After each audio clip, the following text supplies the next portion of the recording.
Hello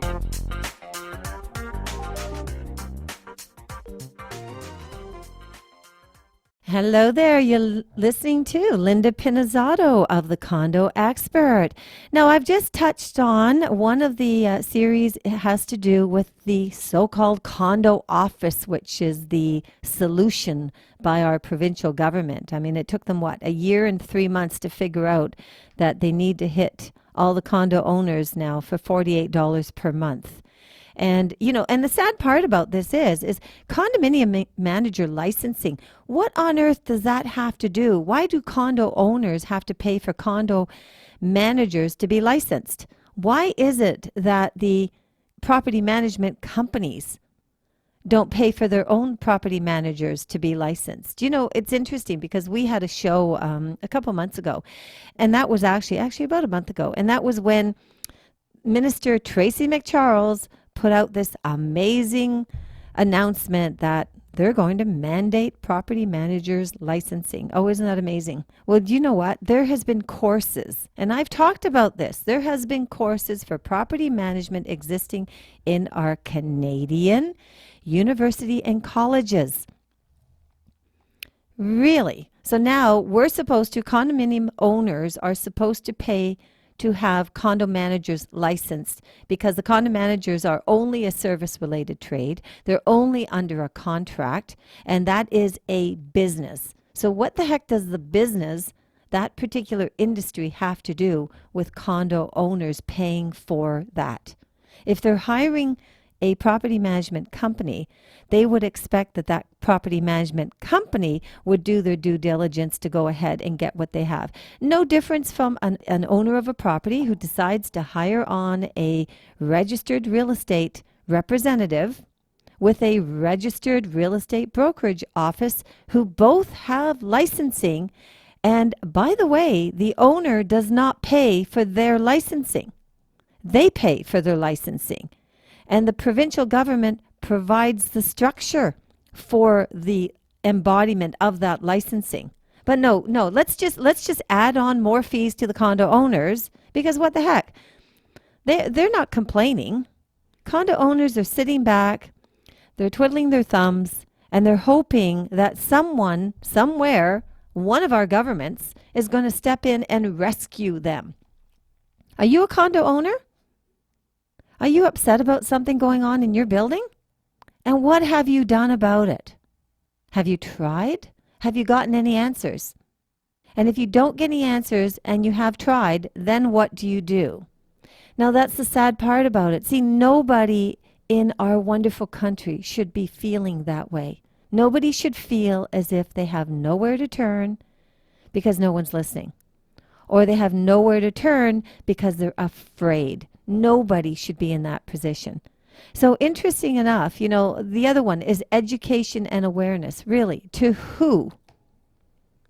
Awareness, awareness is an interesting statement. I mean, awareness means is that you're going to have transparency. When you are transparent, when our provincial government is transparent and they're providing information out there, and if condo owners take the time to learn,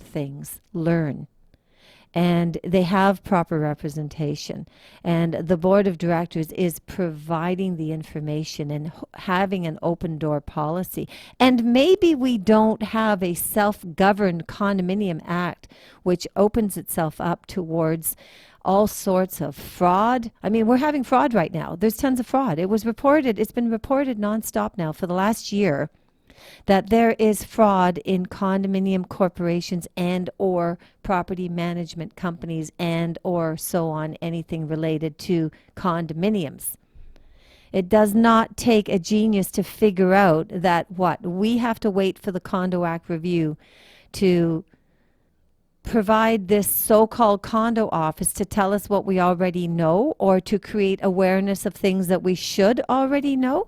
Do you know that right now that we actually have to depend on the media to get information? Sure, there's a website. Yeah, hey, granted, our provincial government has a website. Wonderful. We also have a multicultural society. And what does that say? That says that maybe a certain percentage of our our population do not have English as their first language. That's what it means. Maybe reading and writing could be a challenge for them. That's what that tells you. So, it's fine and dandy that they want to take a website and throw it out there and say, hey, go educate yourself and here you go. But you know what? If you, as our provincial government, if you really seriously believe that what you've done, the condominium owners, the Condo Owners Association is at the forefront. Okay, they have worked. I have worked. Our board has worked. Our association has worked so hard since March of 2010. The knowledge embodied in this association is unbelievable. Yet, the provincial government did not invite the only nonprofit association for condo owners in this province to participate in the expert panel. Oh, sure, you know what? They threw out a bone. They said, yeah, you know what? Let's invite COA. Let's go ahead and we're going to invite COA and we're going to have them on consumer governance. Really? And then they took all the recommendations in consumer governance and they shelved the majority of them. And then they sifted through it all with all of their service-related trade participants in their expert panel. And they came up with decisions now that they're going to put on the table. And I hope, and this is a shout out. This is an emotional shout out to the members of provincial parliament, the MPPs.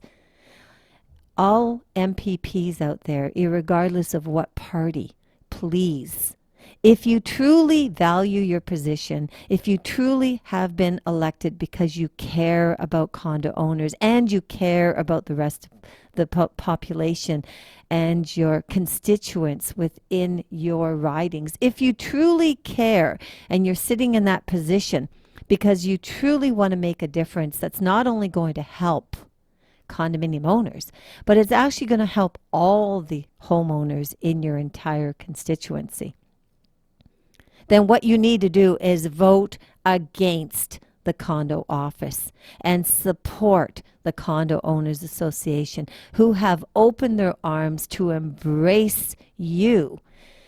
Because what COA has done is they've provided a mechanism so that even the MPPs, even the councillors out there, when they receive a complaint or a comment, something from their local neighborhood, they can easily direct them to us, or they can easily send us an email, and we will try our best to help. And by the way, we're not charging condo owners millions of dollars per year to provide this representation and advocacy. So, is it a cash grab? Absolutely. It's nothing but a cash grab.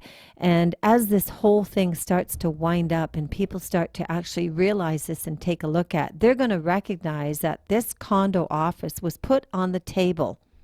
Dispute settlement, it's amazing because there's just so much dispute settlement that you could have happen. Like, how much of it can you cover over the course of the year when you've got all this other things going on? The Condo Act should not be self-governed. It should have fines, no different from the Traffic Act. And then maybe condominium owners will feel that their investment, their livelihood is being protected the way it should be. So, we talk about improved consumer education and protection. And they talk about updated financial management rules, dispute resolution mechanism, stronger qualifications required for condo boards, mandatory training for first-time members, a new licensing program managed by the so-called condo office to ensure that condo managers are properly trained and qualified. Honestly, like, if you are working at a job or you've put in an application for another job, you know what I think you should really do? Is why not call the provincial government and ask them to create another type of office that could give everybody free training at the expense of the condo owner? Why not? It seems to be an open solution right now. Do I sound frustrated? Yes, I am. You're listening to Linda Pinizzotto of The Condo Expert. Hang tight. We'll be right back.